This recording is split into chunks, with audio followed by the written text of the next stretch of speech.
Silver crosses $60 an ounce and stackers are filming their hauls online, and your first instinct is probably to ask whether you should buy more right now.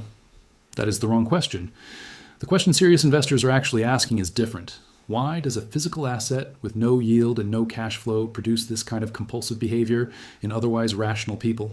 Understanding that mechanism will tell you more about where this market goes next than any price target a forecaster hands you this week. Stay with me, because the answer runs through supply data, dealer premiums on 3 different continents, and a Federal Reserve decision 6 days from now. And once you see the full picture, you will not look at your own stacking behavior the same way again. As of Thursday morning, July 23rd, spot silver is trading at $60.51 an ounce, according to live pricing from JM Bullion. That is up from Wednesday's close of $59.39. Gold sits at $4,066.74 an ounce.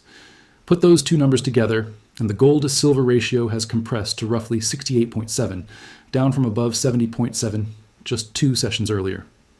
The World Gold Council's weekly markets monitor, published July the 20th, frames this move as corrective within a broader trend, and it places resistance for gold right at its 13-day exponential moving average near $4,067, almost exactly where gold trades at this moment. Here is what does not fit. The U.S. Mint sold 0 1-ounce American Silver Eagle bullion coins in May of this year, the first full month of zero sales since the program launched in 1986. Spot silver has still climbed since then. Something does not add up, and that contradiction is the actual subject of this video. To understand why silver produces this kind of compulsive stacking behavior, you have to trace the mechanism back to its origin. And the origin is not psychology at all, it is physical scarcity. The Silver Institute's World Silver Survey shows the market heading into its 6th consecutive annual supply deficit in 2026, with mine output edging lower even as total demand climbs. Picture the silver market as a water tower feeding a city that keeps adding new neighborhoods every year, while the pipes bringing water into the tower are slowly narrowing. For 5 years running, more has left the tower than has flowed in, and the level keeps dropping even when nobody outside the utility company is watching the gauge. Now add the second layer. Physical bar and coin demand is projected by the Silver Institute to rise 20% in 2026 to roughly 227 million ounces, a 3-year high. That demand does not show up evenly around the world. In Japan, premiums on the secondary market platform Mercari have surged to around 60% over spot. In the UAE, particularly Dubai, premiums are running near 40%. Those are not COMEX numbers. Those are the price real people are paying to hold real metal in their hands right now, and premiums that wide only exist when supply cannot clear demand at the official price. This only makes sense once you understand the step before it. When physical inventory tightens in one region, buyers there do not wait patiently. They compete for the same shrinking pool of bars and coins, and that competition shows up first as rising premiums, not rising spot price. Before we get to the psychological consequence, we need to understand this. Premiums are the pressure gauge on the tank before the tank itself ruptures. Rising premiums are silver telling you something the spot price has not caught up to yet. Once premiums start climbing in one country, the images travel. Someone in Dubai posts a receipt showing 40% over spot. Someone in Tokyo posts an empty display case. And stackers, everywhere else, watch that footage and quietly update their own sense of urgency. That is the actual chain. Deficit tightens. Physical float, tight float raises premiums regionally. Visible premiums create a felt sense of scarcity that spreads faster than the underlying data does, and a felt sense of scarcity changes behavior long before the average investor has read a single line of the Silver Institute's supply numbers. That is the mechanism. It is not mysterious, and it is not manufactured hype. It is a pressure system, and right now, multiple gauges are reading in the red at once. Here is what most coverage of this story is missing. The headlines all use language like stackers can't stop buying, as if this is one uniform global wave. It is not. Look again at the U.S. Mint data. Silver Eagle sales did not just soften in the first half of 2026. They fell to 0 in May, the worst month in the program's history, after 5 straight months of decline. Domestic American retail demand for current year coins effectively left the market at almost the exact moment spot silver was breaking, above $70 back in February. Meanwhile, premiums in Japan and the UAE were surging in the opposite direction. What is actually happening is not a single mass psychology shift, it is a bifurcation. Overseas retail buyers, closer to physical scarcity and currency instability, are chasing shrinking inventory at almost any premium. Domestic American buyers, more sensitive to the sticker price after a historic 2-year run, are pausing, and some are quietly selling pre-owned coins back into dealer buyback programs instead. Both groups think they are being rational. Only one of them is responding to the actual supply data. If you found that distinction useful, that is the entire reason to stick around this channel rather than checking a price app once a week. I break down these regional divergences and dealer-level data before they turn into headlines that everyone else is reacting to after the fact.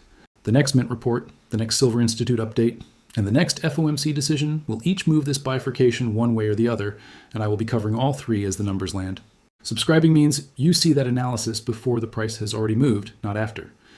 Now hold up a mirror to your own position for a moment. There are two versions of you holding silver right now.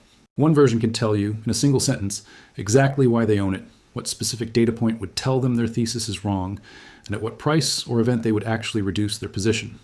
The other version bought because the chart was going up, because a stacker on social media looked confident, or because the fear of missing another leg higher was louder than any analysis they had actually done. And if you asked that version what would change their mind, they would not have an answer, because their real position is not an investment thesis. It is a hope that the number keeps climbing. Neither version is foolish, but only one of them is actually in control of the decision, and the honest place to start is figuring out, quietly, which one you are. From here, there are three scenarios worth tracking, and each one has a specific trigger. Scenario 1 is a continued rate hold alongside persistent geopolitical risk. The Federal Reserve's next FOMC decision lands July 29th, and as of July 21st, the CME FedWatch tool prices an 83.4% probability that the Fed holds its target range at 3.50 to 3.75%. If the Fed holds and tension around the Strait of Hormuz corridor keeps oil elevated, real yields stay capped, the dollar stays soft, and the gold to silver ratio likely keeps compressing toward the mid-60s. Under this path, silver could work toward the $65 to $70 range by the fourth quarter. Scenario 2 is a hawkish surprise, where an oil-driven inflation spike pushes the Fed toward tighter language, even without an actual hike. That would lift real yields, unwind speculative length on COMEX futures quickly, and could send silver back toward the $50 to $54 range, even while the underlying physical deficit remains unresolved, because paper positioning and physical scarcity do not always move together in the short term. Scenario 3 is an acceleration of the structural deficit itself. If the Silver Institute's next data update confirms mine output slipping further while bar and coin demand keeps climbing toward that 227 million ounce figure, COMEX warehouse levels could tighten enough to force the ratio below 65 outright. And silver could push toward the $75 to $80 range regardless of what the Fed does in the meantime. Which of these three paths we are actually on will not be obvious from a single day's price move. It will show up in the Mint sales data, the COMEX warehouse reports, and the language of the FOMC statement between now and the Silver Institute's next major release. That is the update I will be back with. So here is the question I want to leave you with, and it has nothing to do with a price target. If the psychological forces driving this market, scarcity, fear of missing out, the visible behavior of other stackers, are strong enough to move real capital in opposite directions on opposite sides of the world at the same time, how much of your own conviction about silver actually belongs to you, and how much of it did you absorb from watching everyone else react? That is not a rhetorical trick. It is worth sitting with honestly. Leave your answer in the comments. I read them, and the conversation that question generates is one I actually engage with. This is for education and discussion only, not personal financial advice. I'm sharing a way to think through the history, the market, and the ownership questions so you can make your own decisions with your own money and your own risk.